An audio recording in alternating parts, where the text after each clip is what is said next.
जय श्री राम।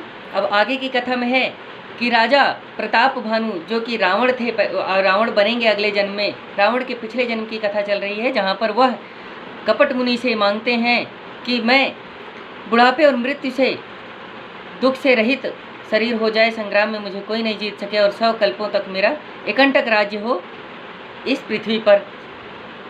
कहता पस नृप ऐसे ही हो, कारण एक कठिन सुनि सो। कालव तु पद नाय सीसा, एक विप्र कुल छाड़ी महिषा। तप बल विप्र सदा बरियारा, तिनके कोप न को रखवारा।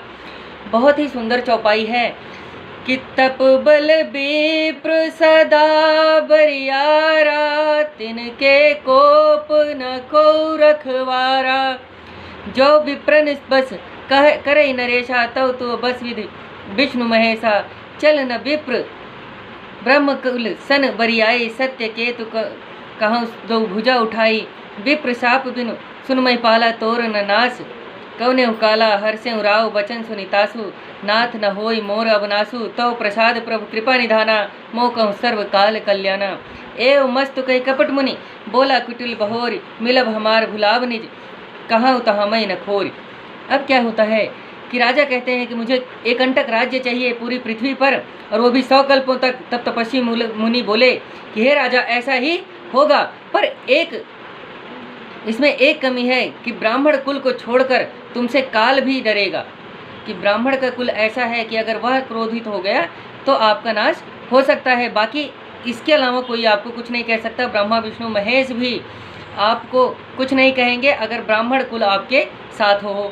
तपस्या के प्रभाव से ब्राह्मण सदैव बलवान होते हैं, उनके कोप से कोई रक्षा नहीं कर सकता। हे राजन, ब्राह्मण को वश में कर लो तो ब्रह्मा विष्णु और महेश तुम्हारे वश में हो जाएंगे। ब्राह्मण वंश से किसी की जबरदस्ती नहीं चलती।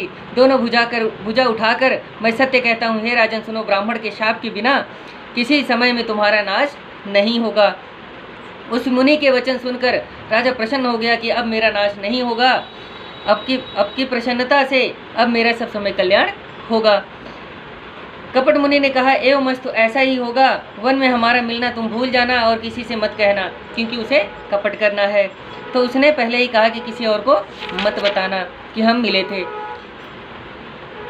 ताते मैं तुम्हें बर जाऊँ राजा, कहे कथा तो परम अकाजा। छठे श्रवण यह परत कहानी, नाश तुम्हार सत्यम अंबानी। तब वह कपट मुनि राजा से कहता कि हे राजा, मैं तुमसे इसलिए कहता हूँ कि इस बात को कहने से तुम्हारी बड़ी हानि होगी। छठे कान में यह बात पड़ते ही कि तुम और मैं मिले हैं वन में, तुम्हारा नाश हो जाएगा। यह मेरा वचन सत्य है। यह प्रगटे अथवा द्विज श्रापा, नाथ न तोर सुन नाश न तोर सुन भानु प्रतापा। आन उपाय निधन तव नाही, जो हरिहर को पहि मन माहि।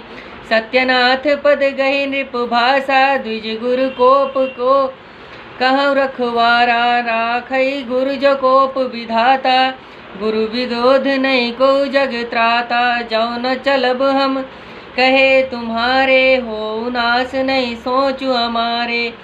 एक ही डर डर पत मन मोरा, प्रभु मही देव श्राप अति घोरा। होई विप्र बस कवन विधि, कहूँ कृपा करी सो। तुम तज दीन दयाल, निज हितु न देखूँ को।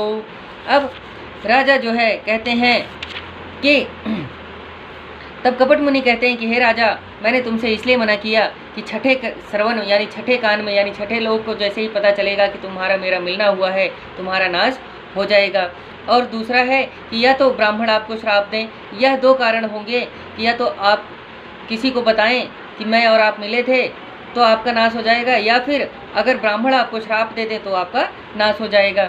इसके अलावा प्रताप भानु, दुनिया में कुछ भी ऐसा नहीं है जिससे आपका नाश हो, यानी आपका राज्य जो है समाप्त हो। तो राजा कहते हैं कि महाराज, यह तो सत्य है कि आपका अगर मैं कहना नहीं मानूंगा तो मेरा नाश हो जाएगा, यानी अगर मैं किसी को बताऊंगा तो मेरा नाश हो जाएगा। पर और अगर आप कहें तो मुझे यह बताइए कि ब्राह्मण कुल को कैसे अपने वश में किया जाए, क्योंकि अगर भगवान नाराज हो जाते हैं तो गुरु मना लेते हैं, गुरु बचा लेते हैं भगवान से। पर अगर गुरु नाराज हो जाते हैं तो कोई भी नहीं बचा सकता, भगवान भी नहीं बचाते हैं। ऐसा कह करके वह कहते हैं कि मैं आप जो कहेंगे मैं वैसा ही करूँगा।